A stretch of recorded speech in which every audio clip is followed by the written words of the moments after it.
Hello, dear learners. Welcome to Team 4 of Part 1. Our topic for today is our twofold purpose. But first, let us reflect. Do I need to have a purpose in life? Why or why not? If yes, what should be its focus? And how can I achieve it? Dear learners, we have already discussed the nobility of man's nature. We should also remember that man is like a mine that is rich in gems of great value. This is a new definition that you should remember. These are the gems that include man's great capacities and powers. The power of speech, the power of discovery, creativity, and unique qualities and attributes such as justice, honesty, compassion, sacrifice. So we are really, each one of us is a mine of gems. Now we need to consider whether all these great advantages that have been given to man are for nothing, or is there any purpose in his great human design? So let's now go ahead and discuss the purpose of our life in the light of that unique nature. Imagine how fulfilling our life could be when we have a worthy focus to build our capabilities and become the cause of peace and well-being of all mankind. Let me share a story with you. The theme of the story is your life worth saving?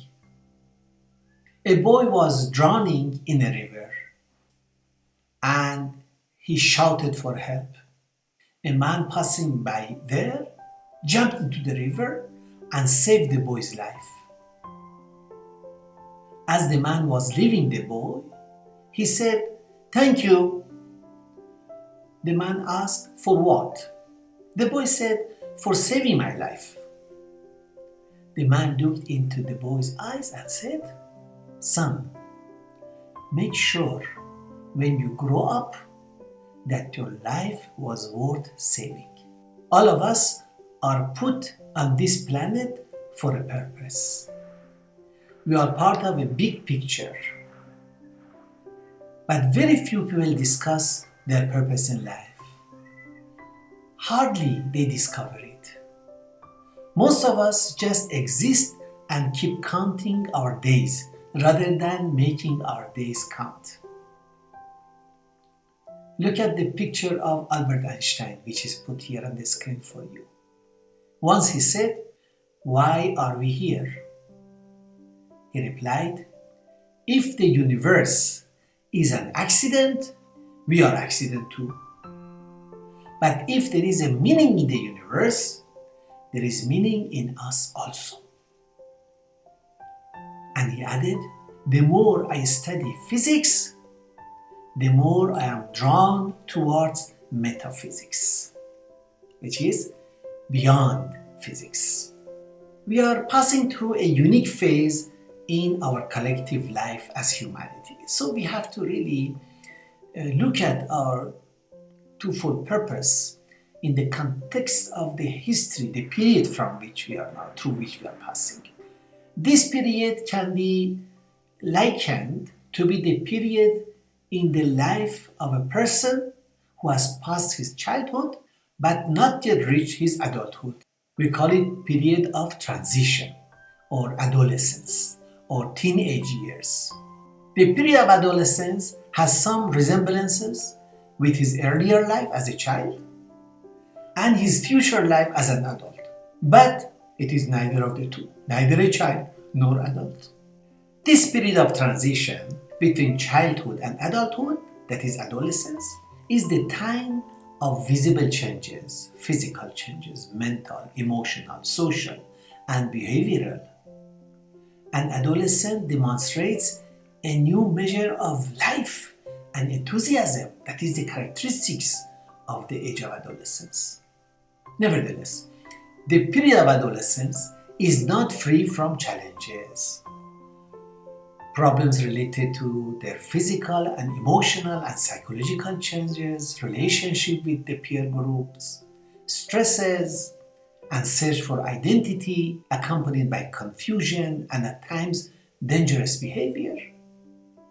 It's therefore a crucial time for an adolescent to have a clear identity, number one, and secondly, a purpose for his life and focus on fulfilling it. In the same way, friends, that an adolescent demonstrates a new degree of growth and development, as we discussed before, today the whole mankind is demonstrating new measures of intelligence and creativity that was not there before through new discoveries, inventions, advancements. For example, now infant mortality is falling. So the children not die as many as they used to in the past. Human life expectancy is increasing, so we can live for longer time. The proportions of world's adults who can read and write is climbing, so more literacy, more education. Another indication, the proportion of the children starting school is also increasing, so more children get a chance to go to school. Global food production is again increasing faster than the population grows. That's again another positive sign of humans' creativity. These are all positive things. However, unfortunately, these innovations are not always guided by the maturity of adulthood. How? While constructive processes are gaining speed, as discussed before, negative processes of destruction also are simultaneously on rise. So these two parallel processes are going on simultaneously. There are more hungry people in the world today than ever before. And their numbers are increasing. So are the numbers of the people who cannot read and write. The numbers without safe water or safe and sound homes. The homeless people. The numbers who are short of wood fuel with which to cook and warm themselves. See, these basic requirements of life. Millions of people are deprived. The gap between rich and poor nations is widening, not shrinking. And there is little prospect that this process will be reversed. It looks like it's going to continue. Thank you.